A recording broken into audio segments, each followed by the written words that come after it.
Welcome to The Chemical Show, the podcast where chemical means business. I'm your host, Victoria Meyer, bringing you stories and insights from leaders driving innovation and growth across the chemical industry. Each week, we explore key trends, real-world challenges, and the strategies that make an impact. Let's get started. Welcome back to The Chemical Show, where leaders talk business. This week, I want to extend upon my conversation that I had last week with Kendall Justiano. As I reflected upon that conversation we had, I realized the challenge with AI isn't whether companies have access to it. We all do, right? Heck, even just opening up your phone, the first thing you get on a search is an AI response. So AI is there, and it's there for everyone. The real question or challenge is, what separates companies that get measurable business value from AI from those that are still stuck in experimentation? Because that conversation last week when we said we need to move beyond pilot to ROI is absolutely true. So I've been reflecting and doing some research with companies including McKinsey, Gartner, and MIT to figure out what's really the differentiator. I've also taken the time to reflect on some of the conversations that I've had recently with leaders across the industry who are all harnessing AI at different levels. Here's the reality. Enterprise AI success isn't determined by the model you choose, the tool, the resource, etc. It's really determined by the organizational capabilities you build around AI. And across the research and reinforced by my conversation with Kendall and also by the many conversations I've had with leaders across the industry, I see 5 capabilities that consistently separate companies generating real business value from those that are still stuck experimenting. I think of these as the critical success factors for enterprise AI success. And that's what I'm going to talk with you about today. Capability number 1, strong governance. Now, sometimes governance gets interpreted as control and bureaucracy, but this is really about governance as security, permissions, data access, validation. Because again, when we get to our capability number 2, it tells us why capability number 1 is so important. Ownership and accountability. Without governance, you don't scale AI, right? So this scattershot approach that some companies had, the overly tight control that other companies have rendered us with a mixed bag of results. But the reality is governance is critical. It's critical when we think about what's the architecture and how do you want to bring it in and implement it in your organization with who uses it and how they use it. As we start talking about connected systems and data, it's really about who gets access to what. So governance is critical. Setting the rules, the guidelines, the ownership, the validation, so that your company can harness it most effectively and generate the most business value. Capability number 2, connected data and systems. And in this context, connected data creates connected intelligence. And this is maybe one of the strongest insights, and Kendall and I leaned into it quite a bit when we had that conversation last week, which, by the way, I'm going to link to that episode or just go back one episode and listen to it. AI isn't powerful because it's smart. Yeah, it's smart. It's capable. It's able to process way more than most of our systems can. But the reality is it's powerful because it can work across ERP, CRM, LIMS, tech documents, customer files, workflows simultaneously, as long as you create that connection, right? So we've known this for a long time. This is no surprise. The systems integrators of the world have tried to create this so many times, right? From SAP systems to Power BI to all kinds of dashboarding. It's challenging. They've had gaps. But the reality is when we connect our systems and data, good data, it's so much more powerful. And with AI, we have this as a powerful new tool, new capability to harness that connected data. AI, for the most part, gets the context. Well, not 100%. We're going to talk about that in a bit. But the reality is it is not replacing your systems, it is connecting them. And when we connect data in disparate systems, email, CRM, what's actually going on in your SAP system, holy cow, the world opens up, and those connection points and the value in the harnessing is hugely powerful. And what I really want to say about this as well is this is not just for big companies. And I think in a lot of ways, some of our traditional IT tools and connected IT tools, et cetera, have been heavy and expensive, and they are. And it feels like you have to be big to truly harness the value. In this instance, I think of connected data and systems through AI as the great equalizer. Now, later, stay tuned. I'm going to give you an example of how a mid-sized chemical company I'm working with is harnessing that connected AI to change their business. And it's really powerful. So, connected data and systems is the second capability. Capability number three, organizational context. Context is your competitive advantage. Now, what does this mean? This is not about prompts and models. I mean, we've talked about this. Anybody can create a prompt, but it's not about the prompt. And and sometimes it is, right? Because prompts can be pretty crazy. But the context, your unique context of how your company operates, your expertise, your decision rules, your customer knowledge.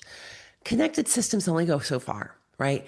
And yet you and your business create context. And that's really critical because the reality is, let's just think about this. Two companies can have the same data, same insights, if you will, although I think insights actually is contextual, but you can have the same data, same facts, see the same thing, right? So, how about this? A piece of land. I'm going to take a farmer example. You have a piece of land, and a farmer might see it and say, "Oh, I know that that's going to be a great spot to raise cattle or plant corn, etc." Somebody that builds quarries looks at that and says, "Oh, that's a great spot for a quarry. I know that there's a lot of rocks and other stuff underneath it." I don't know. A third person who's a developer says, "This is a fabulous spot for a new building, a neighborhood development." Same place, same plot of land, same information, completely different context yields different results. AI alone can't figure that out. The systems don't know your business until you provide context. And this context, your context, is your competitive advantage. It's what makes you win business today. And it's what's going to make you win and develop business in the future. So creating this comfort that your connected systems gather your data, but you're providing the context, you're providing the layers. This is hugely critical. This is your proprietary competitive advantage, and it's a critical capability and success factor. So if you listened to last week's episode, and I hope you have, and if you haven't, go listen to it. Those were kind of the three ideas that Kendall and I explored together. And when you compare those ideas against what McKinsey, MIT, BCG, and others are seeing across the industries, and what I've seen as I've worked with leaders and companies across the industry, two more capabilities really emerge. So let's talk about them. Capability number four, leadership and change. AI is a leadership transformation, not a technology project. And we've been hearing this. This is no surprise. And yet our instinct, and I gotta say, maybe your tech guys' instincts are that this is a bit of a technology project, but it can't be. It can't be because of the outcomes that you want to realize, the context that you provide, the way that you want to harness it. Companies aren't struggling because AI isn't capable. It is. They struggle when nobody clearly owns it. No one's redesigning the work. You don't have a defined and measurable outcome and objective. Those things only come from leadership and come from change management. It's not about technology. Technology is not the bottleneck. Heck, where AI is today is immensely more powerful than it was 2 and 3 years ago. You know more about it. I know more about it. We're using it a lot more. Are we using it the most effectively? Probably not. The real differentiator is this capability and this critical success factor around leadership and change, modeling it, owning it, embracing it, and embracing it not so much about efficiency. And we're going to talk about that in a second, but really embracing it in terms of what value does it unlock for your company? Because, when AI was first rolled out, do we call it a rollout? I guess it was. It was a little scary because a lot of the conversations have been about efficiency. And heck, let's look at some of the layoffs that have taken place across the chemical industry, across other industries. We're all pointing to, many companies are pointing to the fact that, oh, this is AI efficiency. Is it? Were they already overstaffed? Are they making different business decisions? I don't think it's about that. And frankly, that's also a leadership message. What does leadership want to do and how to embrace AI? And this is the magic value.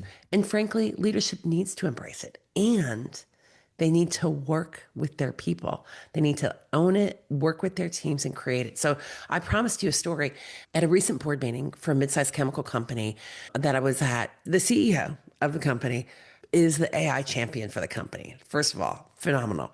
Secondly, he shared how he pulled together a team and actually decided to actively partner with a business analyst to figure out how to really embrace and introduce and harness the power of AI effectively across their team. And now this is a mid-sized distributor. They're not as complex as a manufacturing company, but a whole different layers of complexity. And they presented to the CEO, and this analyst presented what they did. And it was back to these capabilities we talked about: connected systems, dashboarding, applying context. And so they did some of what we've just talked about, connecting in their CRM system, their SAP system, selectively bringing in some of the emails, which again, that can be done. And we actually talked about that. They did it in a really mindful way to make it effective and applied it to sales effectiveness. What are the opportunities for improvement? What are some other things? Having a bigger picture of how the company is operating, how individual businesses are operating, and more. And I bring this example up because it's the power of two that's going to get amplified beyond that. And it is because I talked about how we've often thought of enterprise AI and enterprise systems and integrated systems being the domain that you get the maximum value out of it, the bigger the enterprise. And the reality is, small enterprises can harness and gain significant value out of this connected systems. When you think about these key success factors: governance, connected systems, leadership and change, organizational context, these are the key aspects. And this all really brings us to capability number 5, business value focus, or maybe a value creation mindset. Value is created from accelerating results, not just automating what we already do. So much of what we've talked about and still talk about is around productivity improvements, redesigning workflows, absolutely critical. But it's really about not just deploying AI because it's interesting and it solves an expensive business problem. It does. The organizations winning with AI aren't just asking, where can we automate? How can we improve the workflows? It's where can we create competitive advantage? That's where you move beyond proposals and streamlining workflows. And it's about better customer decisions, faster innovation, differentiated technical service. And we're starting to see this really happen. Smarter commercial strategies, more resilient supply chains, right? There's a lot of powerful use cases right now around more resilient supply chains, which are so critical, enabling higher value employee work and better capital allocation. 3 years ago, the competitive advantage, if you will, was having AI and just starting to use it and being willing to let your employees embrace it. Today, that's a thing. Everybody's got it. The competitive advantage with AI is how well your organization uses and harnesses it. And that starts with these 5 capabilities: governance, connected data and systems, organizational context, leadership and change, and then, of course, business value focus. The companies that win don't necessarily have the best AI. Heck, we're all using the same platforms and bases. They have the best organizational systems around AI. I hope you enjoyed today's episode. We will be talking about AI and more, a whole lot of leadership at the Chemical Summit on September 29th and 30th in Houston, Texas. I hope to see you there. Visit thechemicalsummit.com to join the waitlist. Tickets go on sale on July 15th. This is going to be a sold out event. It's a small room. We only can allow a certain number of people. And the power in the conversations and in talking about how companies are harnessing AI, how they're harnessing their people, and so much more is going to be incredible. So I hope to see you there. And as always, thanks for joining me today on The Chemical Show. Keep listening, keep following, keep sharing, and we'll talk with you again soon. Thanks for joining us today on The Chemical Show. If you enjoyed this episode, be sure to subscribe, leave a review, and most importantly, share it with your friends and colleagues. For more insights, visit thechemicalshow.com and connect with us on LinkedIn. You can find me at Victoria King Meyer on LinkedIn, and you can also find us at The Chemical Show Podcast. Join us next time for more conversations and strategies shaping the future of the industry. We'll see you soon.